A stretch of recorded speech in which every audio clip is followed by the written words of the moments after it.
Hello my dear students, स्वागत है तमारू सरस्वती गणित मथक पर। આપણે જોઈ રહ્યા છે ચેપ્ટર નંબર 13 આંકડાશાસ્ત્ર સ્ટેટિસ્ટિક્સ। આ ચેપ્ટર ખૂબ જ મહત્વનું છે બેઝિક મેથ્સ માટે।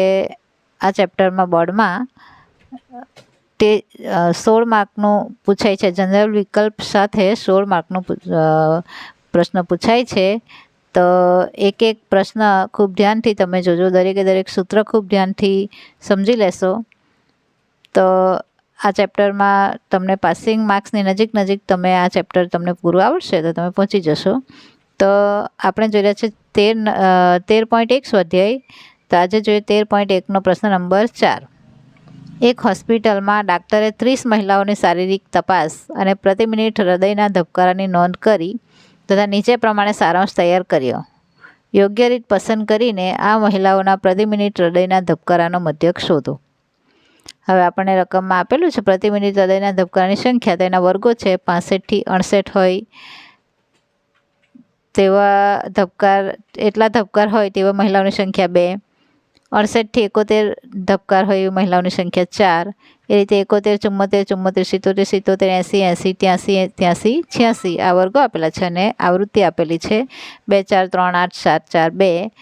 તો આપણે અહીંયા એફઆઈની કિંમત નાની છે 2, 4, 3, 8, 7, એટલા માટે આપણે ધારી લીધેલ મધ્યકની રીત વાપરીશું। અને અહીંયા તમે સીધી રીત તો તમને અઘરી જ પડે। જો આપણે જોઈએ પ્રતિ મિનિટ હૃદયના ધબકારાની સંખ્યા, તો આ વર્ગો આપેલા છે અને મહિલાઓની સંખ્યા એફઆઈ 2, 4, 3, 8, 7, 4, 2 આ રીતે આવૃત્તિ છે।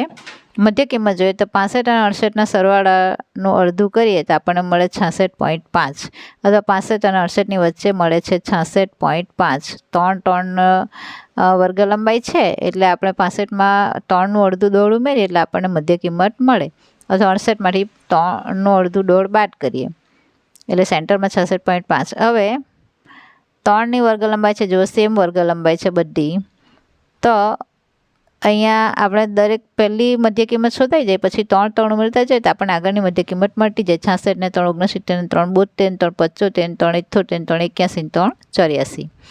હવે આપણી પાસે ટોટલ 7 અવલોકન છે, એટલા માટે આપણે જે સેન્ટરમાં આવે છે 75.5 ચોથા નંબરનું અવલોકન, એને આપણે એ ધારીશું, ચોથા નંબરની મધ્ય કિંમતને એ ધારીશું।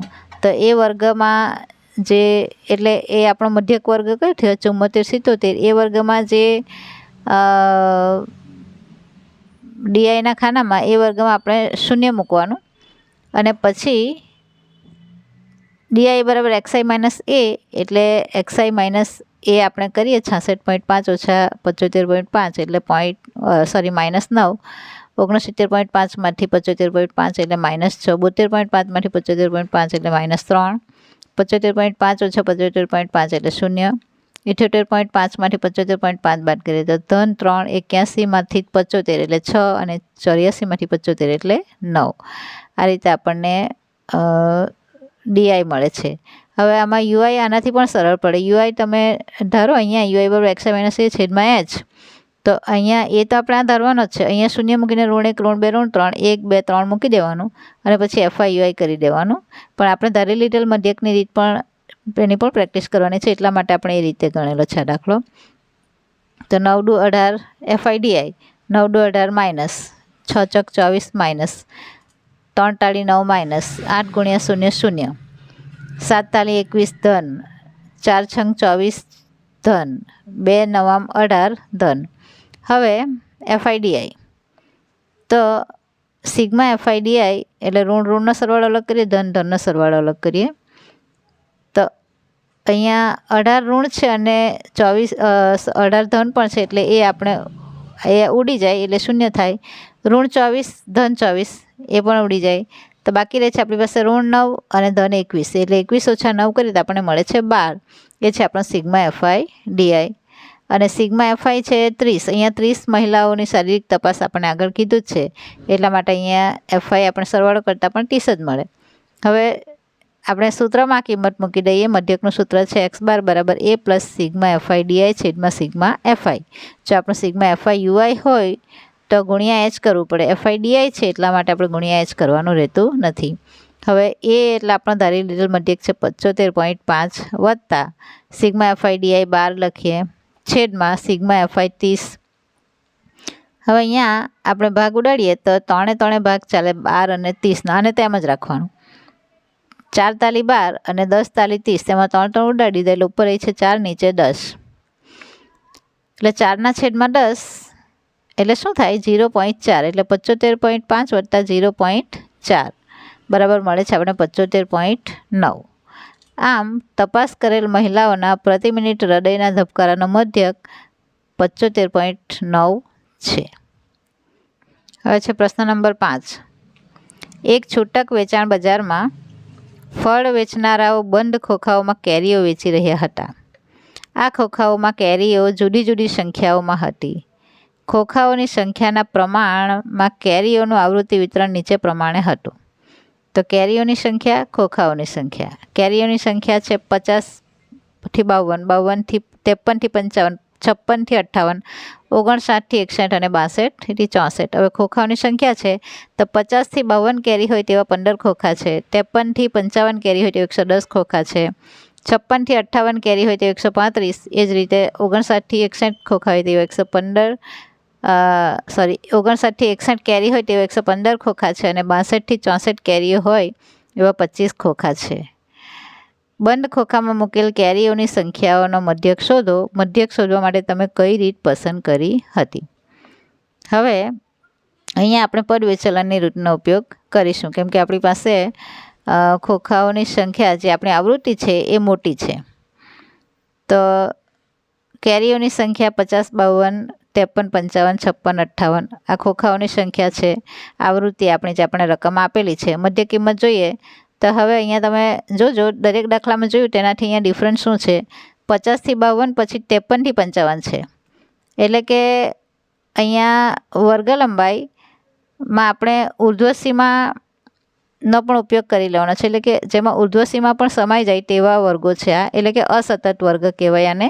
એટલે આપણે અત્યાર સુધી 52માંથી 50 બાદ કરીએ તો વર્ગ લંબાઈ 2 મળતી હતી. પછી ઉર્ધ્વસીમામાંથી અધોસીમા બાદ કરીએ દરેકમાં ત્યારે આપણને વર્ગ લંબાઈ મળતી હતી. અહીંયા 52માંથી 50 બાદ કરો તો 2 મળે પણ આપણી વર્ગ લંબાઈ 3 થાય છે કેમ કે 52ને પણ અંદર જોઈન્ટ કરી લેવાનો છે. 50 થી 52 એટલે 50, 51, 52 એટલે વર્ગ લંબાઈ 3. 53 થી 55 એટલે 53, 54, 55 વર્ગ લંબાઈ 3. આ રીતે વર્ગ લંબાઈ છે આપણી 3. હવે મધ્ય કિંમત 50 અને 52ની વચ્ચે આવે છે 51 અથવા 50 અને 52નો સરવાળો 102 અને 102નું અડધું એટલે 51. હવે વર્ગ લંબાઈ 3 છે એટલે આપણે દરેક વખતે 3, 3 એડ કરતા જઈએ એટલે આગળની મધ્ય કિંમત મળતી જાય. 51 ને 3 54 ને 3 57 ને 3 60 ને 3 63.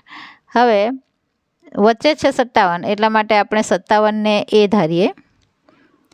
તો UI બરાબર XI માઇનસ A છેદમાં H એ ખાનામાં જ્યાં 57 છે એ ધારેલો છે ત્યાં આપણે શૂન્ય મૂકીએ. ઉપર ઋણ 1, ઋણ 2 અને નીચે 1, 2. હવે FI/UI તો 15 દુ 30 માઇનસ 110 1 110 માઇનસ 135 ગુણ્યા 0 0 115 1 115 અને 25 દુ 50. હવે ઋણનો સરવાળો અલગ, ધનનો સરવાળો અલગ કરીએ તો 110 અને 30 એટલે 140 અને 115 અને 50 એટલે 165. 165માંથી 140 આપણે બાદ કરીએ તો આપણને મળે છે 25. મોટી સંખ્યા ધન છે એટલે ધન 25. એટલે સિગ્મા FI/UI આપણને મળે છે 25 અને ખોખાઓની સંખ્યા છે 400. આપણે સરવાળો કરીએ તો અહીંયા 400 થાય છે. હવે આપણે પદ વિચલનના સૂત્રમાં કિંમત મૂકી દઈએ તો x બાર બરાબર A પ્લસ સિગ્મા FI/UI છેદમાં સિગ્મા FI ગુણ્યા H. તેમાં સિગ્મા FI/UI છે આપણા 25, એ છે આપણા 57 જે ધારેલું મધ્યક છે, છેદમાં સિગ્મા FI 400 ગુણ્યા H આપણો 3. હવે અહીંયા 57 વત્તા 75ના છેદમાં આપણે 400ને 4 ગુણ્યા 100માં કન્વર્ટ કરી લઈએ. એટલે 25 તાલી 75 અને એના છેદમાં 400 છે તો 404 ગુણ્યા 100 કરી લઈએ. એટલે 57 વત્તા 75 ભાગ્યા 4 એનો જવાબ આવે છે 18.75 અને છેદમાં 100. આ 100 આપણે અહીંયા રાખીએ બરાબર 57 વત્તા છેદમાં 100 છે એટલે આપણું જે દશાંશ સ્થળ છે દશાંશ પોઈન્ટ તે ડાબી બાજુ તરફ 2 અંક 2 દશાંશ સ્થળ ખસીને જાય એટલા માટે એ થઈ જાય 0.1875 એટલે 57 0.1875 બરાબર 57.1875. હવે ત્રીજો આંકડો આપણે 2 આંકડા સુધી જવાબ જોઈએ એટલે ત્રીજો આંકડો 7 છે તો 7 એ 5 કે 5થી મોટી સંખ્યા હોય તો આપણે આગળના આંકડામાં 1 ઉમેરીએ છીએ એટલા માટે થઈ જાય 57.19 આશરે. આમ બંધ ખોખામાં મૂકેલ કેરીઓની સંખ્યાનો મધ્યક 57.19 છે. હવે છે સ્વાધ્યાય 13.1નો પ્રશ્ન નંબર 6. નીચેનું કોષ્ટક એક વિસ્તારમાં 25 પરિવારના ખોરાકનો દૈનિક ઘરગથ્થુ ખર્ચ બતાવે છે. દૈનિક ખર્ચ છે રૂપિયામાં 100 થી 150, 150 થી 200, 200 થી 250, 250 થી 300 અને 300 થી 350 પરિવારોની સંખ્યા એટલે કે આવૃત્તિ. તો 100 થી 150 હોય તેવા 4 પરિવાર છે. 150 થી 200 રૂપિયા દૈનિક ખર્ચ હોય એવા 5 પરિવાર છે. 200 થી 250 રૂપિયા દૈનિક ખર્ચ હોય એવા 12 પરિવાર છે.